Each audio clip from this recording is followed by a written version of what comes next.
Hello, আসসালামু আলাইকুম। তো আজকে আমরা কয়েল পাখি দিয়ে খিচুড়ি ভাত রাঁধছিলাম।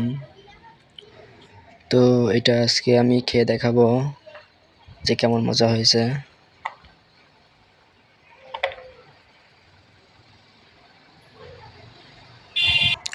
আমরা প্রথমবার কয়েল পাখি দিয়ে খিচুড়ি রান্না করেছি, এর আগে কখনো করেছিলাম না।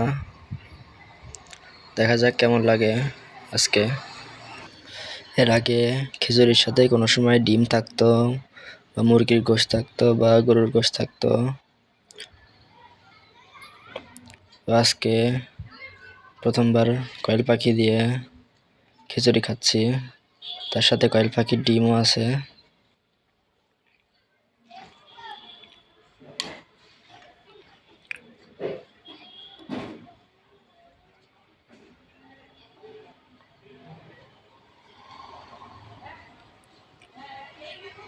খেতে অনেক মজা হয়েছে।